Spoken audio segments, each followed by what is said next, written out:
Alright everyone, welcome back to Joe Man's Land. I hope you're having an amazing day. Well, I am still in sunny California, loving every moment of it, but I just was doing some thinking while I was walking around. And one of the things I was thinking about was how my camera fits into my workflow. And I thought it would be worth making a video about, sort of what goes into the purchasing decisions I use for gear that I pick up and get rid of, and what I'm kind of looking for in my next camera. Why Nikon's really missing the mark with not having a prosumer camera for folks like me. Man, hard to find a good spot to sit down here, but it looks like I got an okay spot here. Looks like the angle's not half bad. Well, I think before I kind of go into, what is a prosumer camera, we should talk about who is a prosumer. What does that mean in 2023 and how that kind of fits me. Do I consider myself to be a talented photographer and videographer? I mean, yeah, I think I'm pretty good. I think I'm pretty decent at it. But what defines a prosumer? What makes a prosumer different? Let's get a little closer here. What makes a prosumer different from a full-time professional photographer? I think a full-time working photographer is what a professional photographer or videographer would be, and that's someone that their sole income or the majority of their income comes from their photo and video work, whether that's them working for an employer or they have their own business. And while I love my camera, that is sadly not me. That's not really how my camera fits into my life. I work in marketing, and I have done for a number of years now, and I've been really lucky that my camera has been a part of my workflow. Not everyone gets that opportunity, and being able to have that skill has actually opened a lot of doors for me. When I lived in South Korea, it gave me a chance to go from working as a teacher to working in marketing. I got to host video content, I got to be on their YouTube channel, do a lot of public facing, public speaking, all sorts of cool stuff. And in terms of my work now, I get to cover community events we do, I do digital ads.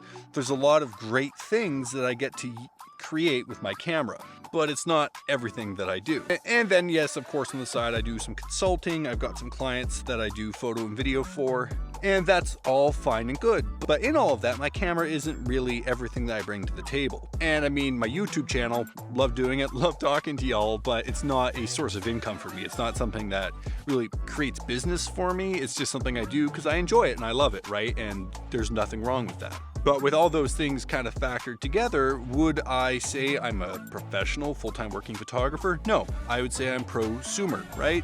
I need professional results, I need things that look great, but I need something that, in terms of the business expense, isn't crazy.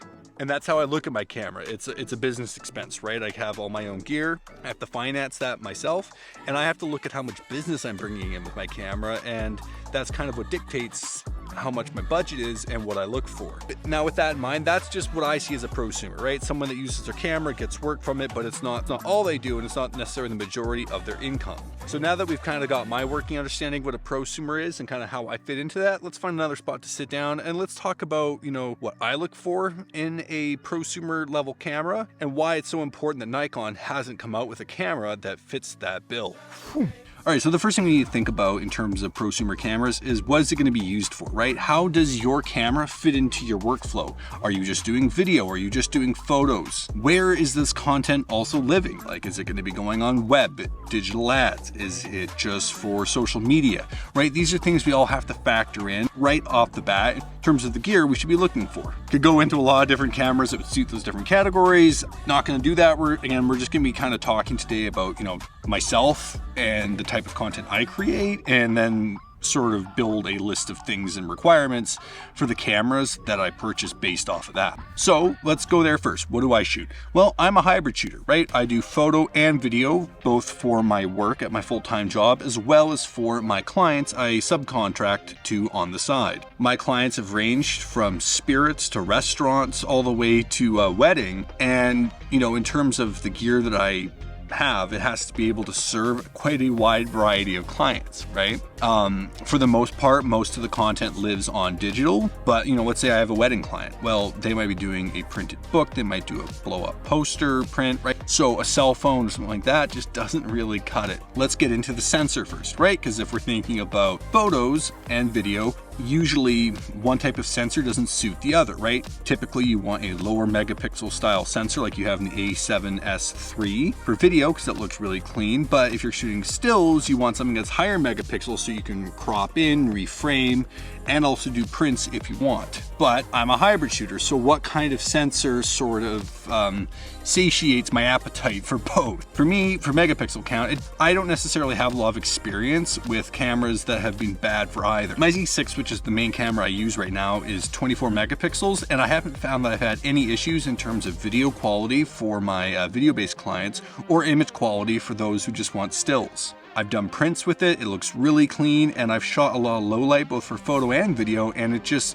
really awesome. It's got a low pass filter, it's really clean. So in terms of sensor, I would say for my next camera, 24 to 33, somewhere in that range. Honestly, I really don't know much of a difference between stacked versus non-stacked. For me, as long as it looks clean in both light and nighttime, you know, I think that's really kind of where my priorities lie. That being said, obviously, if you get something that's that megapixel count in terms of the sensor, you're not going to be doing billboard prints anytime soon. But again, that's not really the type of clients I have, and I have to try to find a camera that can serve both. And as well, I mean, I got two hands. I don't typically subcontract with any more people. It's just myself, so I need a camera that can do both. I don't have the time or the budget to carry around multiple camera bodies. Now let's get into the shutter type and frame rate. I don't shoot sports, but I do need something that isn't like 2 frames per second. A 10 frames per second burst is perfect. It's gotta shoot raw. I need to have that quality. And JPEGs, just for me, I don't usually shoot JPEG. Even my ZV-1 you're seeing me through right now, I shoot raw with that. I just like to have a bit more flexibility in post. Having a camera that's got a shutterless design would be awesome. It's not necessarily something that I'm looking for right away. Most camera producers are going that direction anyways. But I mean, if we're looking at like long-term durability of the camera, obviously having less mechanical pieces in it would be good. So, all right, we've kind of gone into frame rates. We've talked about the format the camera needs to be shooting the photos. What's left? Well, video is the last thing that's left. In terms of resolutions, yes, I know that some people are going to say, oh, well, like 1080 is still great and social media is in 1080, so I don't need a 4K camera. I have a lot of clients that love to have their content shot in 4K, and I don't feel good shooting in 1080 and then upscaling on a 4K timeline. It just feels like I'm lying. So my Z6 does 4K 30, full sensor readout, full frame design. Looks great. For my next camera, for me to validate the expense, it has to at least do 6K. This will help future-proof it. So I mean, yes, I know we're still just kind of getting into everyone having 4K displays, and most streaming services only offer 1080p still. But 5 years from now, that's not going to be the case. 4K is going to be a lot more accessible, and we're going to be starting to look at 6K. And also as well, with me having that 6K readout, it allows me to shoot in 6K, then edit on a 4K timeline. Then I can crop in and reframe, which is awesome in post. And, you know, in terms of the video format on the sensor, I would love to see open gate. So what is open gate? Open gate video recording is when you have the full sensor readout and you get the full height of what your camera can do. This is optimal for someone like me that shoots both horizontal and vertical style video for their clients. As of right now with my Z6, I have to shoot both horizontal for YouTube, and then I have to go this way for Instagram. And I mean, I do it. I've gotten used to shooting that way. I would rather just shoot it one way and just re-optimize it in post than having to shoot it 2 ways depending on the format I want to edit in and where it's going to live. And now let's talk about slow motion, right? Most cameras do 1080, 120. My next camera that's going to replace my Z6 needs to be able to do 4K 120. I want to be able to shoot and edit on my 4K timeline and do slow motion and slow things down. When you shoot 120, you can slow things down to right around that, I don't know, 30%, 40% mark. Some people slow it down to 20. I don't usually take it that far. You'd want something more close to, you know, 240, 960, somewhere in that range. And then in terms of, yeah, like more slow motion, I would definitely want 1080, 240 as an option. And all of this needs to be with decent quality, right? I mean, my little ZV-1 that I'm shooting with right now can do 960 frames per second apparently, but it is god-awful quality. It's terrible, and I would never shoot with this camera that way. And I think the last thing I would think about in terms of what the camera needs to have is decent stabilization, right? It has to at least have 8 stops of IBIS, because I'm not always taking a gimbal with me when I go to a shoot. Like right now I'm using a selfie stick, and the ZV-1 has awesome in-body stab, so I don't have to take extra stabilization. But we've seen a lot of great cameras come out by Fuji and Panasonic especially that really are gauged towards prosumers. And because Nikon hasn't had a new drop for this demographic in the last 5 years, they're missing out. And I know I'm going to get a lot of heat in the comments. People are going to say, well, I still love my Z6 and I get paid to use it. Or my Z6 II has got awesome autofocus. You don't know what you're talking about. Or Z8s are prosumer cameras. And I'm not here to say your camera sucks.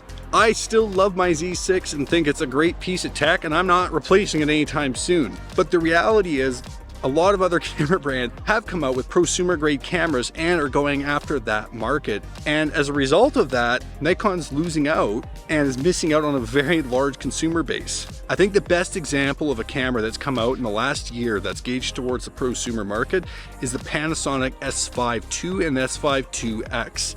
It's priced perfectly, the autofocus is excellent, and it's totally designed for hybrid shooters, right? You've got that 6K open gate recording, but you've also got an awesome stills cam. But again, this is just my perspective, and I know everyone's got a different opinion and a different camera brand that they favor, and whether or not it's bringing in business for you. So that's my challenge to you. In the comments below, share what gear you've got and tell me what you're looking for in your next camera. You don't have to be a prosumer, right? You could be a full pro or an amateur. And tell me if you think Nikon should be coming out with this camera soon, or if I'm totally out to lunch and they don't have a hole in their lineup. But I think with that one, I'm gonna wrap this one up here. The sun is quickly leaving the sky. Hit that like button, subscribe to the channel, and remember to take beautiful photos every single day. Don't do it for the views, do it for yourself. And I look forward to seeing you all in the next one.